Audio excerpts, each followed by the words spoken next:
Hello दोस्तों, स्वागत है आप सभी का अपने YouTube channel practice with Ravi में। तो आज हमारा इस वीडियो में कौन सा प्रैक्टिस सेट है? प्रैक्टिस सेट 5 पढ़ने वाले हैं। इससे पहले हमने प्रैक्टिस सेट 1, 2, 3, 4 कंप्लीट कर लिया है। अब हम आज का हमारा प्रैक्टिस सेट नंबर 5 उसको सॉल्व करने वाले हैं। तो चलिए, तो अगर आप लोग चैनल पर पहली बार आए हैं तो चैनल को सब्सक्राइब कर दीजिए, और यदि आपने इससे पहले वाली वीडियो नहीं देखी है तो उसको देख लीजिए, ताकि आप यूपी पुलिस कांस्टेबल में अच्छे से मार्क्स पा सकें। ठीक, तो चलिए स्टार्ट करते हैं पहले क्वेश्चन से हमारा। तो देखिए, पहला क्वेश्चन हमारा लिखा हुआ है, उद्घाटन का संधि विच्छेद क्या है? जैसे कि देखिए, हम लोग पहले क्या सॉल्व करते हैं, हिंदी सॉल्व करते हैं, उसके बाद जीके, यानी कि टोटल हमारे 75 क्वेश्चन होते हैं। ठीक,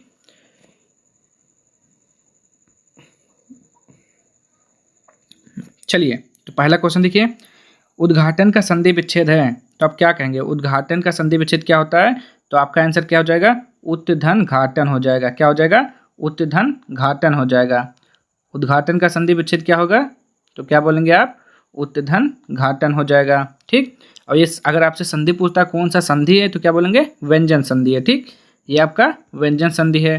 नेक्स्ट क्वेश्चन देखिए, क्या लिखा हुआ है, निम्नलिखित में से सही वाक्य की पहचान कीजिए। मुझे बहुत आनंद आती है, ये नहीं सही है।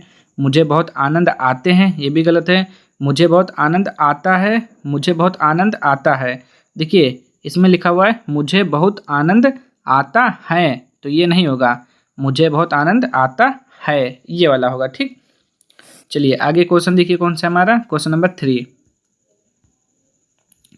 ह्रस्व व दीर्घ इनमें से किस प्रकार के व्यंजन हैं? तो आप क्या बोलेंगे? स्वर, व्यंजन, वर्णमाला है या फिर संयुक्त व्यंजन है? तो आपका राइट आंसर क्या हो जाएगा? ये सब स्वर के प्रकार हैं। ठीक, अगला क्वेश्चन देखिए, भारत के उच्चतम न्यायालय तथा उच्च न्यायालयों की भाषा संबंधी निर्देश किस अनुच्छेद में दिए गए हैं? तो यहाँ पे आपका राइट आंसर क्या हो जाएगा? अनुच्छेद नंबर 348, यानी कि ऑप्शन सी, अनुच्छेद 348 में दिया गया है। ठीक, और देखिए यहाँ पे देखिए, आपका जैसे अनुच्छेद आपका पूछ लेता है, अनुच्छेद आपका 344 किस लिए है? तो क्या बोलेंगे? राजभाषा पर आयोग और संसद की समिति के लिए है। ठीक, अनुच्छेद 344। और अनुच्छेद 346 क्या होता है? संघ और राज्य और राज्य के मध्य पात्राचार की भाषा होता है। ठीक, अनुच्छेद 120 क्या होता है? संसद में प्रयुक्त भाषा होता है, अनुच्छेद 120 के तहत। ठीक, अगला देखिए, 28 मात्राओं का छंद है, तो 28 मात्राओं का आपका कौन सा छंद होता है? तो क्या बोलेंगे? हरिगीत का होता है। ठीक, क्या होता है? हरिगीत का होता है। और गीतका में 26 होते हैं, और रोला में कितने होते हैं? रोला में 24 होते हैं। ठीक, अगला क्वेश्चन, वाक्य रसात्मक काव्यम किसका कथन है? तो क्या बोलेंगे? विश्वनाथ का। बहुत इंपॉर्टेंट क्वेश्चन है ये, रस में आपका पूछा जाता है। ठीक, अगला क्वेश्चन,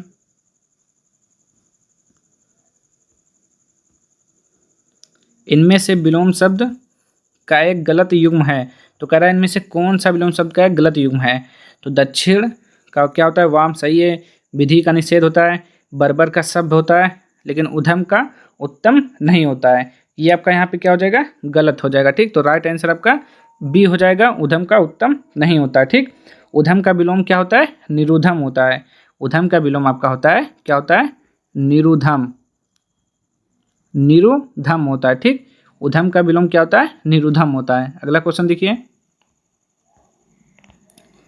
तरड़ी तरड़ी शब्द युग्म का सही अर्थ है। तो देखिए, ये जो शब्द विन्यार्थक होते हैं उससे क्वेश्चन है, तो इसका क्या बोलेंगे? सूर, युवती, नाव, सूर, युवती या नाव, या सूर या नाव। तो आपका राइट आंसर इसमें से क्या हो जाएगा?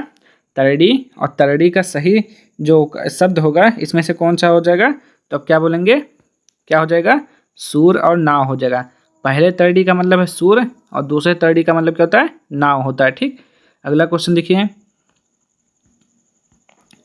निम्न में से शुद्ध वाक्य कौन सा है? ठीक, तो इसमें से शुद्ध आपको बताना है, तो शुद्ध आपका कौन सा हो जाएगा? खेत जोतने के पारस्परिक उत्पादन हल का स्थान अब ट्रैक्टर ने ले लिया है। दूसरा है, निरपराधी के विरुद्ध दंडात्मक कार्यवाही का किया जाना दुर्भाग्यपूर्ण है। और आगे देख लेते हैं, सॉरी, यहाँ पर आपका है ये तीसरा है आपका। देखिए, तीसरा क्या लिखा हुआ है?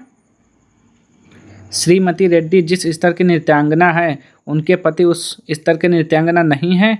शिक्षा प्रणाली जनोपयोगी होनी चाहिए।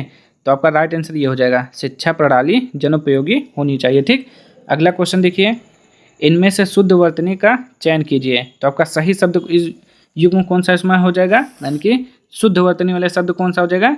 आप क्या बोलेंगे, देखिए सब एक जैसा लग रहा है पढ़ने में, ठीक। सृष्टा, सृष्टा, सब थोड़ा सा अंतर है, तो आप पहचानेंगे कौन सा अंतर हो जाएगा। तो इसका राइट आंसर क्या हो जाएगा, बी हो जाएगा, ठीक।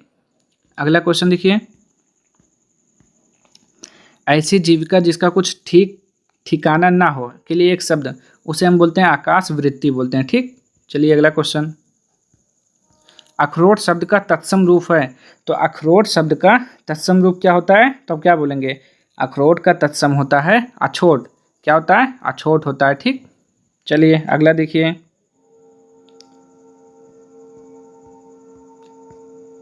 क्वेश्चन नंबर 13, इंद्रियों में ज्ञान समान होने के कारण भगवान को वेदों में कहा गया है।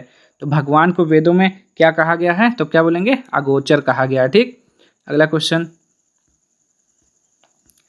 देवर का स्त्रीलिंग होता है। तो देवर का स्त्रीलिंग देवरानी होता है, ठीक। अगला क्वेश्चन देखिए, कागज का बहुवचन क्या हो जाएगा, तो कागज का बहुवचन कागजात होता है, ठीक। अगला क्वेश्चन, जो स्वर सजातीय स्वरों के संयोग से बनते हैं उन्हें क्या कहते हैं। जो स्वर सजातीय स्वरों के संयोग से बनते हैं उन्हें क्या बोलते हैं, दीर्घ स्वर बोलते हैं, ठीक। अगला क्वेश्चन देखिए क्या है, निम्नलिखित में आपको 4 शब्द दिए जा रहे हैं, इनमें से आपको अर्थपूर्ण शब्द का चयन करना है। तो अर्थपूर्ण यानी कि जिसका कोई अर्थ बनता हो वो आपको बताना है, ठीक। तो इसका राइट आंसर आप बताएंगे क्या हो जाएगा, 17 का। तो 17 का राइट आंसर हो जाएगा धवल, यानी कि ऑप्शन नंबर डी, धवल का अर्थ होता है सफ़ेद, ठीक। चलिए अगला क्वेश्चन,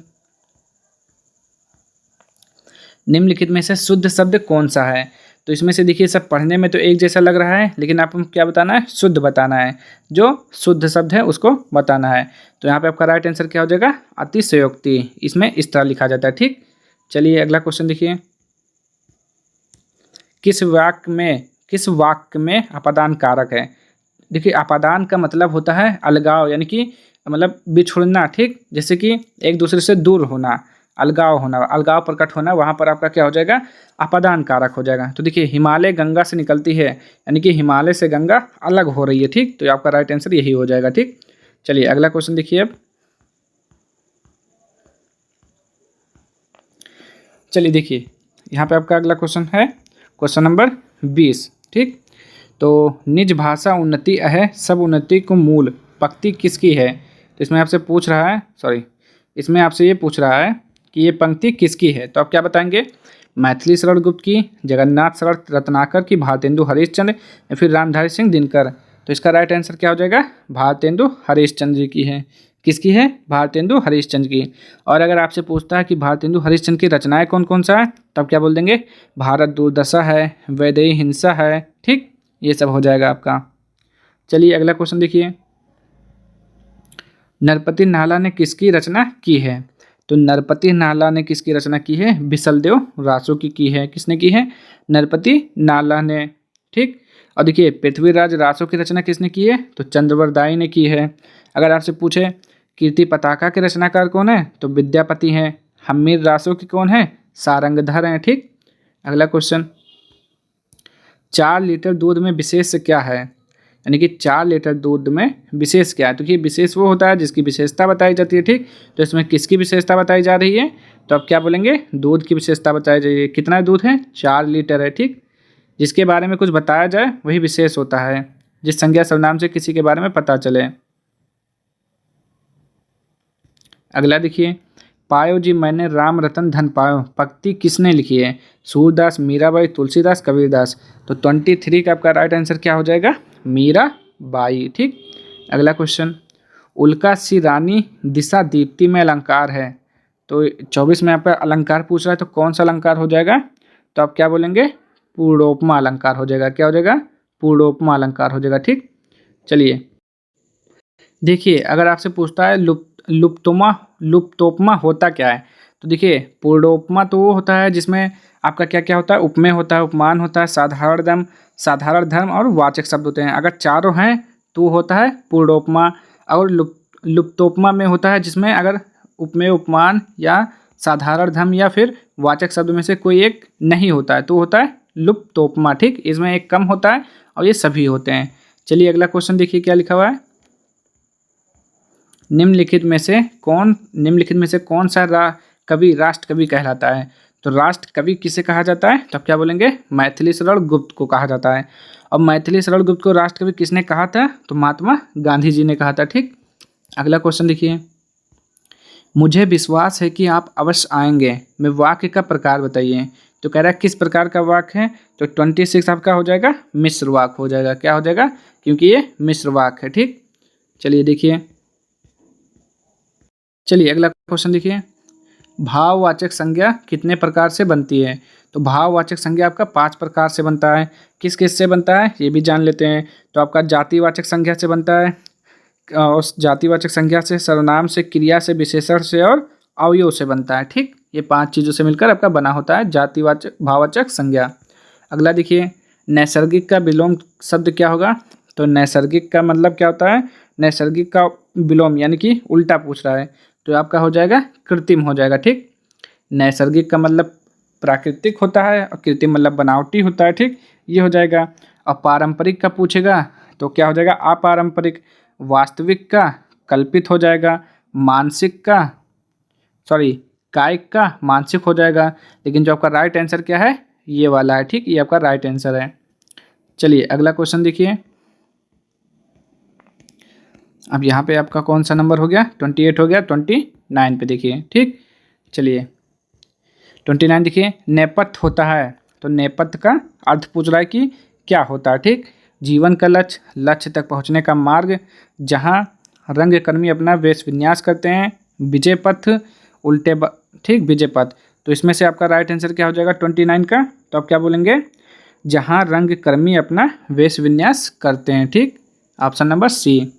चलिए अगला क्वेश्चन देखिए, उल्टे बांस बरेली को, इसका अर्थ पूछ रहा है। विपरीत कार्य करना, बरेली में बांस का उत्पादन अधिक होता है। बरेली में बांस के फर्नीचर का उद्योग प्रमुख है। बरेली से पूरे देश को बांस भेजा जाता है। तो 30 का आपको आंसर देना है, तो क्या हो जाएगा, उल्टे बांस बरेली को, इसका क्या हो जाएगा, अर्थ क्या हो जाएगा, विपरीत कार्य करना, ठीक। चलिए अगला क्वेश्चन, तद्भव शब्द का चयन कीजिए। कह रहा है कि इसमें से तद्भव कौन सा है। तो अपाहिज, अपादहस्त, आमचूर्ण, अमृत। तो इसमें से आपका कौन सा राइट आंसर हो जाएगा, अपाहिज, ये हो जाएगा आपका तद्भव शब्द हो जाएगा, ठीक। और बाकी सब क्या है, अपादहस्त आपका क्या है, तत्सम है। आमचूर्ण तत्सम है। अमृत तत्सम है, ठीक। अगला क्वेश्चन देखिए, लिखा हुआ है, इसमें आपको बताना है, रहीमन लटपट काट दिन वरु घामे में सोए। ये आपको पूरा एक पंक्ति दिया हुआ है, इसमें आपको बताना है बरवे है, छप्पे है, कुंडलिया है, रोला। तो देखिए आपको इसमें बता देता हूँ, तो ये 32 का आपका राइट आंसर हो जाएगा कुंडलिया। कैसे, तो कुंडलिया में 6 चरण होते हैं, ठीक। और ये किससे बना होता है, तो आप क्या बोलेंगे, दोहा और रोला से मिलकर बना होता है। विषम मात्रिक छंद है। कुंडलिया आपका राइट आंसर है, ठीक। तो कुंडलिया रोला और दोहा से मिलकर बना होता है। विषम मात्रिक छंद है, 6 चरण होते हैं और जिससे स्टार्ट होता है, जी इसमें क्या लिखा हुआ है, रहिए, और उसी से इसका अंत होता है, ठीक। आपका इसको पहचानने का तरीका है, कुंडलिया आपको पहचानना है तो फर्स्ट और लास्ट एक जैसा होता है, ठीक। 6 चरण होते हैं, पहला यानी कि 6 चरण होते हैं और दोहा और रोला से मिलकर बना होता है। अगला क्वेश्चन देखिए, अगला क्वेश्चन आपका है गद्यांश, ठीक। तो गद्यांश आप देख लीजिए, अच्छे से पढ़ लेते हैं एक बार। हल चलाने वाले और भेड़ चराने वाले प्रायः स्वभाव के ही साधु होते हैं। हल चलाने वाले अपने शरीर का हवन किया करते हैं, खेत उनकी हवनशाला है। उनके हवन कुंड की ज्वाला की किरणें चावल के लंबे और सफ़ेद दानों के रूप में निकलती है। गेहूं के लाल लाल दाने इस अग्नि की चिंगारियों की डालियां सी हैं। किसान मुझे अन्न में फल में आहुति देता हुआ सा दिखाई पड़ता है। कहते हैं खेती उसके ईश्वरीय प्रेम का प्रतीक है, केंद्र है। उसका सारा जीवन पत्ते पत्ते में, फूल फूल में, फल फल में बिखर रहा है। वृक्षों की तरह उसका भी जीवन एक प्रकार का मौन जीवन है।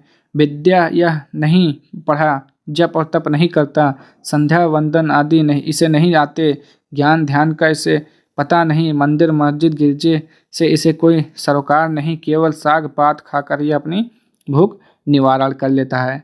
तो पूछ रहा है, हल चलाने वाले किसान हवन के पास बैठा करते हैं, अपने घरों में हवन करते हैं, अपने खेतों की जुताई करते हैं, या फिर अपने शरीर का हवन किया करते हैं। तो 33 का राइट आंसर क्या हो जाएगा? अपने शरीर का हवन क्या करते हैं। ठीक, 33 का राइट आंसर क्या हो जाएगा? अपने शरीर का हवन क्या करते हैं। तो इसमें आपका हो जाएगा ऑप्शन नंबर सी। ठीक, अगला देखिए अब 33 हो गया, अब 34 से देखते हैं। चलिए 34 देखिए क्या लिखा हुआ है। हवन कुंड की ज्वाला की किरणें चावल के लंबे सफ़ेद दानों के रूप में निकलती हैं, अनाज के रूप में निकलती हैं, अनाज के दानों के रूप में निकलती हैं, सुनहरे गेहूं के दानों के रूप में निकलती हैं। तो आपका राइट आंसर क्या हो जाएगा? इसका जवाब दीजिए आप ज़रा 34 का। तो अभी आपने उसमें पढ़ा तो अब कुछ उस आप देखिए उसी में से आपको आंसर देना है। तो बताइए कौन सा आंसर हो जाएगा? ऑप्शन नंबर ए, चावल के लंबे सफ़ेद दानों के रूप में निकलती हैं। ठीक, अगला क्वेश्चन।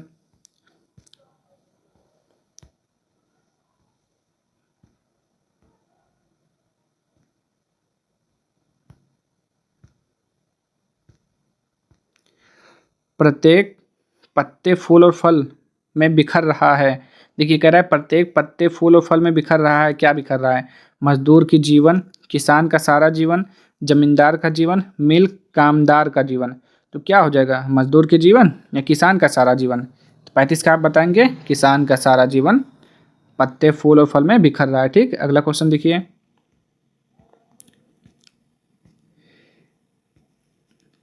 भारतीय किसान को कोई सरोकार नहीं होता। किससे नहीं होता? ऊंचे ऊंचे घरों से, बड़े बड़े शिवालयों से, मंदिर मस्जिद गिरजाघरों से, नगरों एवं शहरों से। तो इसका राइट आंसर क्या होगा? मंदिर और मस्जिद गिरजाघरों से उसका कोई सरोकार नहीं होता। ठीक, अगला क्वेश्चन देखिए। केवल साग पात द्वारा ही यह अपनी भूख का निवारण कर लेता है, या यह अपनी इच्छा पूर्ति करता है, या सुखी रहा वह खेतों में काम करता है। तो 37 का क्या हो जाएगा? यह अपनी भूख का निवारण कर लेता है। ठीक, तो देखिए हिंदी का 37 क्वेश्चन हमारा समाप्त हो चुका है। अब हम बढ़ते हैं अपने समान ज्ञान यानी कि जीके की तरफ। ठीक, चलिए तो देखते हैं जीके का पहला क्वेश्चन यानी कि 38 नंबर क्वेश्चन। तो पहला क्वेश्चन आपका क्या लिखा हुआ है? हाल ही में किस भारतीय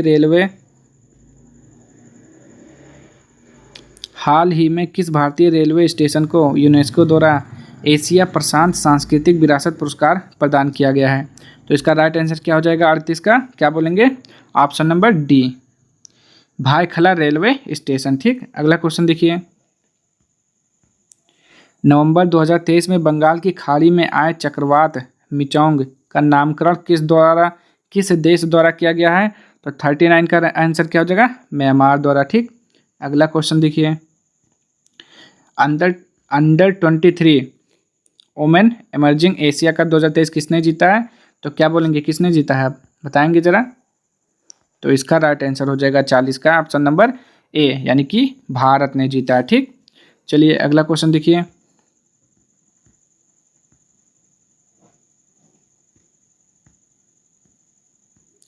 हाल ही में भारतीय वायुसेना द्वारा रण विजय अभ्यास का आयोजन कहाँ किया गया है? तो इसका राइट आंसर क्या हो जाएगा? 41 का उत्तर प्रदेश, केरल, उत्तराखंड या फिर मध्य प्रदेश। तो 41 का आपका राइट आंसर क्या हो जाएगा? उत्तर प्रदेश। ठीक, अगला क्वेश्चन देखिए। निम्नलिखित में से अमीर खुसरो को किस स्थान से संबंधित है? अमीर खुसरो किस स्थान से संबंधित है? चलिए ऑप्शन देख लेते हैं इसका। क्या है? 42 है। तो 42 का ऑप्शन कहाँ पर है? ये लखनऊ, पटियाली, फिरोजाबाद या फिर दिल्ली। तो अमीर खुसरो का संबंध कहाँ से है? तो आप क्या बोलेंगे? पटियाली से है। ठीक, कहाँ से है? पटियाली से है। ठीक, तो चलिए अगला क्वेश्चन देखते हैं। अगर देखिए अमीर खुसरो का वास्तविक नाम अगर पूछता है तो क्या बोलेंगे? अबुल हसन यामीनुद्दीन मोहम्मद था। ठीक, अमीर खुसरो का जन्म उत्तर प्रदेश में कासगंज जिले में हुआ था। ठीक, इन्हें क्या कहा जाता है? तोते हिंद के नाम से जाना जाता है। ठीक, चलिए अगला क्वेश्चन देखते हैं 43 नंबर।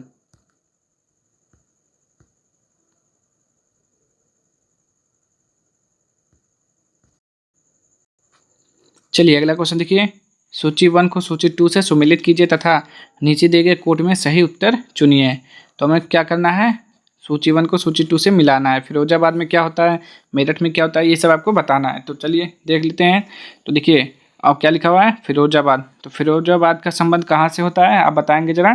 तो आप क्या बोलेंगे? फिरोजाबाद का संबंध कांच की चूड़ियों से होता है। ठीक, मेरठ का संबंध किससे है? तो मेरठ का संबंध खेल के सामान से है, ठीक। नजीबाबाद का संबंध कहाँ से है? तो प्लाईवुड से है। सहारनपुर कागज व लुगदी से है, ठीक। तो इसका आंसर देखते हैं, इसमें से कौन सा हो जाएगा। इसमें से देखिए अभी क्या था, फिरोजाबाद का कांच की चूड़ियाँ था, मेरठ का खेल का सामान, इसका यहाँ से, इसका यहाँ से। तो देखिए इसमें आपका राइट आंसर क्या हो जाएगा, ऑप्शन नंबर सी हो जाएगा, ठीक। चलिए अगला क्वेश्चन। दिवाली के दौरान बुंदेलखंड के आहिर समुदाय द्वारा कौन सा नृत्य किया जाता है, ठीक। तो कर्मा, भगौरिया, पाई डंडा, नटवाड़ी। तो इसका राइट आंसर क्या हो जाएगा 44 का, पाई डंडा हो जाएगा, ठीक। अगला क्वेश्चन। निम्नलिखित नगरों में से किसमें नगर निगम नहीं है? रायबरेली, मेरठ, गाजियाबाद या फिर बरेली। तो 45 का आपका राइट आंसर क्या हो जाएगा, रायबरेली, ठीक। अगला क्वेश्चन। उत्तर प्रदेश में उर्दू को द्वितीय राजभाषा घोषित किया गया, कह रहा है कब घोषित किया गया? तो 46 का आपका राइट आंसर क्या हो जाएगा, 1989 में। कब? 1989 में, ठीक। अगला क्वेश्चन देखिए। प्रसिद्ध संगीतज्ञ गिरजा देवी संबंधित हैं, तो गिरजा देवी का संबंध किससे है? 47 में कह रहा है, तो क्या बोलेंगे, बनारस घराने से है इनका संबंध, ठीक। अगला देखिए। प्रधानमंत्री कौशल विकास योजना किस वर्ष आरंभ की गई थी? तो 2014 या फिर 19 या फिर 15 या फिर 20। तो 48 का आपका राइट आंसर बताएंगे क्या हो जाएगा, 2015 में, ठीक।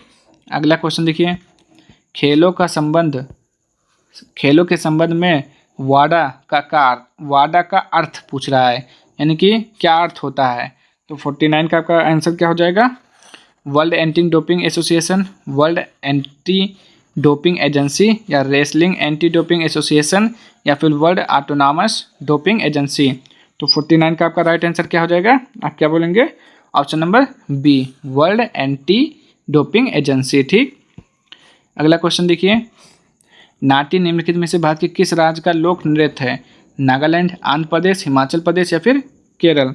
तो ऑप्शन 50 का आपका राइट आंसर क्या हो जाएगा, हिमाचल प्रदेश का है, ठीक। अगला क्वेश्चन। कौन सा जलमार्ग भारत बांग्लादेश प्रोटोकॉल मार्ग के माध्यम से भारत की मुख्य भूमि के साथ संपर्क प्रदान करता है? NW2, NW10, NW83, NW15। तो इसका राइट आंसर क्या हो जाएगा, NW2 हो जाएगा, ठीक। अगला क्वेश्चन देखिए। 51 कहाँ पर है, यहाँ पे 51 हो गया। 52 देखिए। भारत का राष्ट्रीय खेल दिवस मनाया जाता है, तो खेल दिवस कब मनाया जाता है, 29 अगस्त को मनाया जाता है। कब मनाया जाता है, 29 अगस्त को, ठीक। देखिए 29 अगस्त को हुआ क्या था, तो 29 अगस्त को मेजर यानी कि हॉकी का जिसे जादूगर कहा जाता है, मेजर ध्यानचंद की जन्म हुआ था। मेजर ध्यानचंद का जन्म हुआ था 1905 में प्रयागराज में हुआ था, ठीक। तो 29 अगस्त 1905 प्रयागराज में होता है, इसलिए 29 अगस्त को राष्ट्रीय खेल दिवस मनाया जाता है। चलिए अगला क्वेश्चन देखिए। गोल्डन गर्ल की आत्मकथा है, किसकी आत्मकथा है? तो पीटी उषा की है या फिर पीवी सिंधु, साइना नेहवाल, सानिया मिर्जा। तो 53 का राइट आंसर क्या हो जाएगा, पीटी उषा की है गोल्डन गर्ल आत्मकथा, ठीक। अगली देखिए। अगला 54। भारत में चित्रकला के संदर्भ में निम्नलिखित में से कौन सा युग्म गलत है? तो सौरा चित्रकला उड़ीसा, बाघ चित्रकला मध्य प्रदेश, फर चित्रकला राजस्थान या फिर गुलेर चित्रकला कर्नाटक। तो 54 का राइट आंसर क्या हो जाएगा, गुलेर चित्रकला कहाँ पर है, कर्नाटक। ये क्या हो जाएगा आपका, गलत हो जाएगा, ठीक। क्या हो जाएगा, गलत हो जाएगा। अच्छा अब है कहाँ पर, आपको ये भी मालूम होना चाहिए। तो गुलेर चित्रकला का संबंध है हिमाचल प्रदेश से। कहाँ से, हिमाचल प्रदेश से, ठीक। अगला क्वेश्चन देख लेते हैं। भारत में बैंकिंग प्रणाली के संदर्भ में IFSC का पूर्ण रूप क्या है? देखिए IFSC कोड होता है ना बैंकों में, तो चलिए जान लेते हैं कि इसका फुल फॉर्म क्या होता है। तो IFSC का फुल फॉर्म होता है इंडियन फाइनेंशियल सिस्टम कोड। क्या होता है, इंडियन फाइनेंशियल सिस्टम कोड होता है, ठीक। अगला क्वेश्चन देखिए। भारत में दूसरी पंचवर्षीय योजना की अवधि थी, तो पहला कब लगा था, 1951 से 1956, और दूसरा कब लगा था, तो अब क्या बोलेंगे, 1956 से 1961। सीधा सा आपका 1956 से 1961 लगा था, ठीक। चलिए अगला देखिए। भारत के पूर्वी तट पर स्थित सबसे बड़ी लैगून झील निम्नलिखित में से कौन सी है? पुलिकट, चिल्का या फिर कोलेरू या फिर लोकटक। तो आपका राइट आंसर क्या हो जाएगा, चिल्का झील। कहाँ पर है, उड़ीसा में है। ठीक, कहाँ पर है, उड़ीसा में। और पुलिकट झील कहाँ पर है, आंध्र प्रदेश तथा तमिलनाडु राज्यों की सीमा पर है। आंध्र प्रदेश और तमिलनाडु के राज्य के सीमा पर है। ठीक, चलिए अगला देखिए।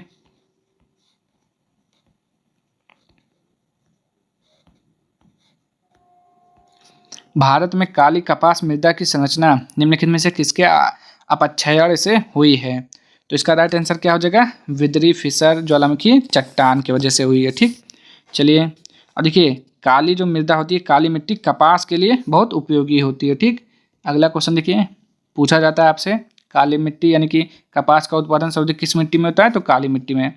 निम्नलिखित में से किसे पंछियों का महाद्वीप के नाम से जाना जाता है।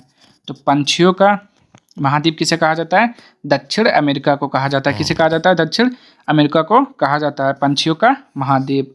अगला क्वेश्चन देखिए, भारत के समस्त राज्यों में क्षेत्रफलानुसार उत्तर प्रदेश का स्थान कौन सा है। तो उत्तर प्रदेश चौथे स्थान पर है क्षेत्रफल के अनुसार। ठीक, और देखिए क्षेत्रफल के अनुसार भारत के शीर्ष राज्य हैं कौन कौन सा। सबसे नंबर 1 पे है राजस्थान, फिर मध्य प्रदेश, फिर महाराष्ट्र, फिर कौन सा है, उत्तर प्रदेश है आपका। ठीक, चलिए अगला क्वेश्चन देखिए, सत्यमेव जयते शब्द किस उपनिषद में वर्णित है। तो क्या कहेंगे, मुंडको उपनिषद में है। ठीक, तो चलिए अगला क्वेश्चन देखते हैं। एलोरा के मंदिरों का निर्माण किसने करवाया था। तो क्या बोलेंगे, चोल शासकों ने, लिखा चेर शासकों ने, पांड्य शासकों ने, चोल शासकों ने, राष्ट्रकूट शासकों ने। तो 62 का आपका राइट आंसर हो जाएगा, राष्ट्रकूट शासकों ने एलोरा के मंदिरों का निर्माण करवाया था। किसने, राष्ट्रकूट शासकों ने। ठीक, चलिए अगला क्वेश्चन देखिए क्या लिखा हुआ है, यहाँ पे देखते हैं, नीचे नहीं है आपका। 63 से आपका कहाँ पर है, इधर है, यहाँ पे। ठीक, चलिए उस फ्रांसीसी जौहरी का नाम बताइए जिसने मुगल काल के दौरान कम से कम 6 बार भारत की यात्रा की थी। तो एंटोनियो मानसरेट, ट्रेवरनियर, सैदी अली रीस, पीट मुंडी। तो इसका राइट आंसर क्या हो जाएगा, बताएंगे आप, ट्रेवरनियर हो जाएगा, ट्रेवरनियर हो जाएगा राइट आंसर। ठीक, अगला देखिए, कर्जन ने पुलिस प्रशासन की कार्यप्रणाली की जांच करने हेतु निम्नलिखित में से किस आयोग की नियुक्ति की थी। हंटर आयोग, किचनर आयोग, या फिर मैकडोनाल्ड आयोग, या फिर फ्रेजर आयोग। तो इसका राइट आंसर आप क्या बताएंगे, क्या हो जाएगा, फ्रेजर आयोग हो जाएगा। ठीक, फ्रेजर आयोग। अगला क्वेश्चन देखिए, निम्नलिखित में से किस संस्था ने मदन मोहन मालवीय का नाम संबंधित है। अलीगढ़ कॉलेज, हिंदू कॉलेज, बनारस हिंदू विश्वविद्यालय, फोर्ट विलियम कॉलेज। तो 65 का राइट आंसर क्या हो जाएगा, बनारस हिंदू विश्वविद्यालय। ठीक, अगर देखिए बनारस हिंदू विश्वविद्यालय की स्थापना कब हुई थी, तो 1916 में हुई थी। किसने किया था, तो मदन मोहन मालवीय व एनी बेसेंट के द्वारा किया गया था। ठीक, चलिए अगला क्वेश्चन देखिए, और मदन मोहन मालवीय को और क्या कहा जाता है, महामना की उपाधि से उनके सम्मानित किया जाता है। उपनाम क्या है, महामना। ठीक, अगला क्वेश्चन देखिए, चलिए ये सब सारे इंपॉर्टेंट क्वेश्चन है, पूछा जाता है एग्जाम में। निम्नलिखित में से कौन संविधान सभा के संघीय संविधान समिति के अध्यक्ष थे। ठीक, तो चलिए देख लेते हैं इसका राइट आंसर क्या हो जाएगा। तो आपका राइट आंसर हो जाएगा जवाहरलाल नेहरू। अब डॉक्टर राजेंद्र प्रसाद किससे संबंधित थे, तो डॉक्टर राजेंद्र प्रसाद थे प्रक्रिया नियम समिति के अध्यक्ष थे। और डॉक्टर भीमराव अम्बेडकर प्रारूप समिति के अध्यक्ष थे। सरदार वल्लभ भाई पटेल प्रांतीय संविधान समिति के अध्यक्ष थे। ठीक, ये सब पूछा जाता है आपसे। अगला देखिए, भारतीय संविधान में वर्णित राज्य के नीति निर्देशक तत्वों का सही सुमेलित युग्म चुनिए। ठीक, तो सही कौन सा है इसमें से आप बताएंगे, पहला है या ए है, बी है, सी है, या फिर डी है। तो आपका राइट आंसर क्या हो जाएगा, 67 का सी हो जाएगा। ठीक, समान न्याय तथा निःशुल्क विधिक सहायता अनुच्छेद 39 से संबंधित है। ठीक, और देखिए अनुच्छेद नागरिकों हेतु समान नागरिक संहिता अनुच्छेद 45 में क्या है, ये गलत है आपका, ये भी गलत है, आपका सही है, ऑप्शन नंबर सी सही है। ठीक, चलिए अब अगला क्वेश्चन देखते हैं क्या लिखा हुआ है।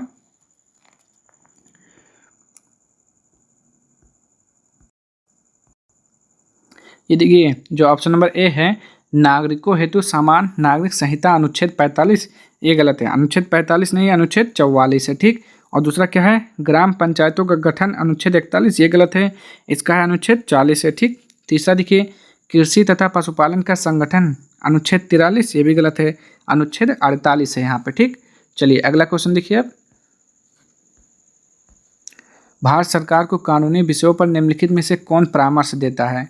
तो भारत का महान्यायवादी यानी अटॉर्नी जनरल, या सर्वोच्च न्यायालय के मुख्य न्यायाधीश, नीति आयोग के अध्यक्ष, या इनमें से कोई नहीं।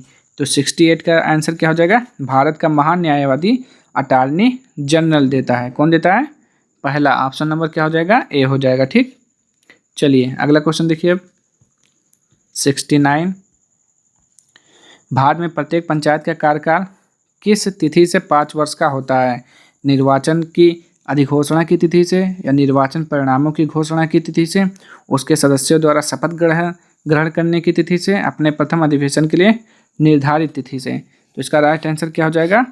अपने प्रथम अधिवेशन के लिए निर्धारित तिथि से हो जाएगा। ठीक, चलिए अगला क्वेश्चन अब यहाँ पे है, कौन सा था?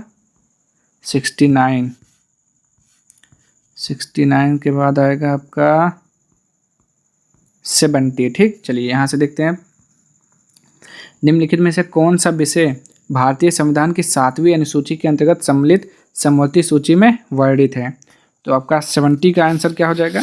तो आप क्या बोलेंगे? 70 का आंसर हो जाएगा दंड प्रक्रिया। ठीक, कौन सा सूची वर्णित है? दंड प्रक्रिया। अगला क्वेश्चन, मानव पाचन तंत्र के निम्नलिखित में से किस भाग में भोजन का पाचन पूरा होता है? तो आमाशय, छोटी आंत, मुंह, या बड़ी आंत? तो आप क्या बोलेंगे? छोटी आंत में पूरा होता है। ठीक, अगला क्वेश्चन देखिए। टमाटर में मुख्यतः कौन सा अम्ल पाया जाता है? तो टमाटर में कौन सा अम्ल होता है? क्या बोलेंगे? टमाटर में आपके में होता है ऑक्सैलिक अम्ल होता है। टमाटर में क्या होता है? ऑक्सैलिक अम्ल होता है। ठीक, और एस्टिक अम्ल क्या होता है? एस्टिक अम्ल को एथेनोइक अम्ल के नाम से जाना जाता है। और अंगूर में क्या होता है? टार्टरिक अम्ल होता है। ठीक, अंगूर में क्या होता है? टार्टरिक अम्ल होता है। ठीक, अगला क्वेश्चन, जब दूध दही में परिवर्तित होता है तो किस प्रकार का परिवर्तन है? तो ये भी आपको पता है, रासायनिक परिवर्तन है। ठीक, अगला क्वेश्चन देखिए। इलेक्ट्रिक रूम हीटर में प्रयुक्त तार की कुंडली क्या कहलाती है? Cell, switch, fuse, element? तो इसका राइट आंसर आप क्या देंगे बताइए? एलिमेंट होता है, वो होता है आपका एलिमेंट का प्रयोग किया जाता है। ठीक, किसका? एलिमेंट। चलिए अगला क्वेश्चन फिर, शरीर के किस भाग में पित्त का निर्माण होता है? तो आप क्या बोलेंगे? शरीर के किस भाग में पित्त का निर्माण होता है? यकृत में होता है। कहाँ पर होता है? यकृत में होता है। ठीक, चलिए तो ये था आपका 75 क्वेश्चन, प्रैक्टिस सेट नंबर 5 इनकी 5 था। प्रैक्टिस आपका क्वेश्चन कितने कंप्लीट हो गए? 75। तो आज के लिए इतना ही। तो अगर आप लोगों को वीडियो पसंद आया तो चैनल को लाइक, शेयर और सब्सक्राइब जरूर करें। ठीक, अब हम मिलते हैं नेक्स्ट वीडियो में इसके अगले पार्ट के साथ, पार्ट नंबर 6 के साथ, यानी कि प्रैक्टिस नंबर 6 के साथ। तो तब तक के लिए जय हिंद, जय भारत। मिलते हैं नेक्स्ट वीडियो में।